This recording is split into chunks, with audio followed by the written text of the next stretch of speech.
Ces jours-ci, j'ai eu une longue conversation avec un certain Bruno dans les commentaires sous une vidéo précédente. Et Bruno remettait en question en quelque sorte la crédibilité de la réalisation du soi, de l'éveil. Et c'est comme s'il me demandait des preuves ou comment je pouvais justifier de ce que je ressentais, de ce que je vivais, sur quoi ça s'appuyait de tangible, de crédible. Et évidemment, il n'y a pas de réponse à ça et j'ai invité plutôt à voir que tout ce qui était de l'ordre de la crédibilité, bah, ça s'appuyait sur justement des croyances et que les croyances, elles changent en permanence. Ce qui est vrai à un moment T pour une situation donnée ne va plus l'être après, ou par exemple, ce qui est bon pour moi ne va pas être bon pour quelqu'un d'autre. Donc, vers quoi aller, puisque le soi est indéfinissable, indescriptible, immuable, il y a rien à décrire. Et la seule chose que l'on puisse faire finalement, c'est éventuellement de regarder au sein de quoi toutes ces questions apparaissent, au sein de quoi les croyances elles-mêmes apparaissent. Qu'est-ce qu'il y a qui permet que ces croyances qui changent tout le temps apparaissent? Qu'est-ce Où apparaît la conscience. Et c'est simplement dans ce questionnement-là qui est plus un retournement en fait et, et un regard intérieur. Le mot regarder ou voir est pas bon, ressentir non plus, mais moi j'appelle ça la conscience intérieure, c'est-à-dire c'est plutôt de procéder par élimination et de voir ce qui reste. Et si on trouve rien, de voir que ce rien, c'est tout. Et c'est ce qui est en permanence. Donc, j'ai demandé aussi à Bruno qu'est-ce qui finalement le motivait dans sa recherche qui avait l'air assez assidue et intense. Il avait l'air d'avoir lu beaucoup de choses, vu beaucoup de vidéos, et finalement, qu'est-ce qui motive le fait de regarder toutes ces vidéos? Qu'est-ce qui se passe à l'intérieur? Est-ce qu'il y a des clarifications qui se font? Est-ce qu'il y a des prises de conscience? Est-ce qu'il y a quelque chose qui mûrit et qui fait avancer, qui fait se rapprocher de l'évidence, de ce qui est déjà là. Donc, il y a rien à trouver, en fait. C'est ça aussi qu'on découvre, entre guillemets, dans l'avancée du chemin. Euh, qu'est-ce qui, qu'est-ce qui est là? Qu'est-ce qui motive la, la recherche de il y a rien à trouver? Euh, et qu'est-ce qui fait qu'il continue à regarder mes vidéos ou celles d'autres enseignants ou d'autres vidéos spirituelles où bah, il y a de multiples voies de réalisation du soi. Et qu'est-ce qui fait que ce qui est entendu, ce qui est prononcé, ou ça peut être des rencontres, la présence de certains, être en présence, être avec, fait que ça vient faire résonner quelque chose qui est là et dont je peux prendre conscience. Et ben ça, c'est peut-être une des preuves que Bruno et bien d'autres, évidemment, je parle de cet échange avec Bruno parce que je sais qu'il concerne aussi beaucoup d'autres personnes. Qu'est-ce qui résonne en fait quand on écoute un satsang? Pourquoi est-ce qu'on continue à aller à des retraites ou pourquoi certains vont lire des livres ou écouter d'autres vidéos, etc., etc. Qu'est-ce qui attire? Qu'est-ce qui motive ça? Qu'est-ce qui appelle et qu'est-ce qui résonne à l'intérieur? Qu'est-ce que ça fait vibrer à l'intérieur? Qu'est-ce qui se reconnaît? Parce que c'est simplement ça, il n'y a rien à trouver. C'est simplement euh, la réalisation de ce qui est déjà là qui se produit. À la place de réalisation, ce serait une prise de conscience majeure ou une voir l'évidence qui se révèle.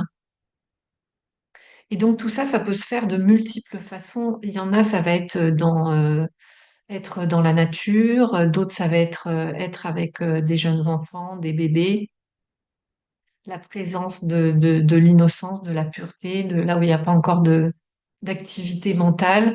Il y en a, ça va être dans le fait de chanter, de danser, de jouer de la musique. Il y en a, ça va être de regarder un coucher de soleil qui va les toucher, etc.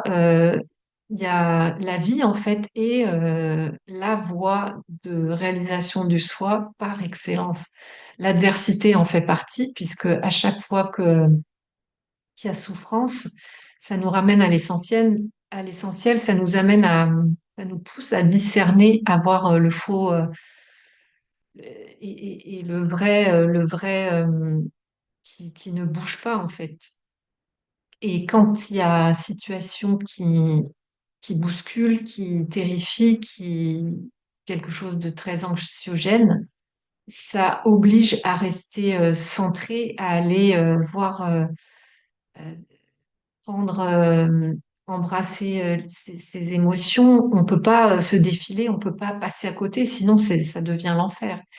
Et là, la présence, le centrage, le retour vers l'intérieur, c'est une image bien sûr, euh, permet de, de, de ressentir ça, d'accéder à cette paix qui est toujours là, au-delà du maximum de terreur qui puisse exister, quoi. Donc tout fait partie de ce qui vient faire mûrir le fruit euh, de la révélation de l'évidence. Et pour moi, la non-dualité, c'est pas une fin en soi, ça a été déterminant dans le sens où ça m'a permis de voir à un moment donné, quand j'avais à peine 30 ans, ça m'a amené à la racine de l'illusion, en fait, de pouvoir entendre que il y a pas, je ne suis pas je suis pas mon corps, je suis pas mon histoire, je suis pas la personne que je pense être. Au début, je comprenais pas, ça m'a interpellée et c'est pour ça que je dis que ça m'a amené à la racine des illusions parce que ça m'a obligée à aller voir ce qu'il y avait derrière. Déjà à l'époque, je me rendais absolument pas compte que je me prenais pour quelqu'un, que je croyais à mon histoire, je savais pas ce qu'était l'ego et donc ça m'a obligée à aller voir de quoi il s'agissait et puis ensuite d'approfondir. Mais je dirais que la non-dualité a sans doute aidé à ne pas me perdre et à garder le cap, parce qu'après la recherche, les questions, il y en a eu énormément, des expériences, des rencontres, euh, des pratiques de toutes sortes, de la méditation, l'apprentissage de plein de choses, enfin bref, yoga, massage et autres, des techniques de respiration, bref, j'en passe. Et voilà, tout ça, ça a été en fait des supports pour vérifier par moi-même. Et là, j'en reviens au, au questionnement de Bruno. C'est simplement de, de vérifier tout ça par soi-même dans l'expérience en regardant euh, avec précision de cette conscience intérieure, de quoi s'agit-il et qu'est-ce qui est vrai dans le sens de qu'est-ce qui ne bouge pas. Voilà. Donc, je remercie Bruno pour cet échange que vous pourrez trouver dans les commentaires. Il y a une vidéo, bah, je vous la mettrai en lien si ça vous intéresse. Et puis, des questions, il y en a encore eu beaucoup lors de toutes ces interviews que j'ai vues parce que écouter les points de vue d'autres et venir les confronter avec mes propres points de vue ou mes propres croyances, ça, ça réactive le mental jusqu'à ce que le mental s'épuise. Et c'est à ce moment-là que il y a vraiment cette descente de la tête au cœur, en fait. Une fois que le mental s'est épuisé dans la recherche, dans les questions qui sont elles aussi qui peuvent être infinies, il y a un moment où ça cède. Ça, c'est encore une autre voie. Mais comme si vous écoutez cette vidéo, c'est que il y a certainement quelque chose de ça aussi pour vous. Et, Et donc, en voyant ça, bah, peut-être que ça permettra, en écoutant, en entendant ça, ça permettra à certains de se laisser aller, en fait, parce que c'est une question de confiance et d'abandon. Si j'arrête de me poser des questions, qu'est-ce qui reste? Si j'arrête de poser des questions, où est-ce que ma conscience descend? Euh, où est-ce qu'elle se, où est-ce qu'il y a quelque chose qui ne bouge pas?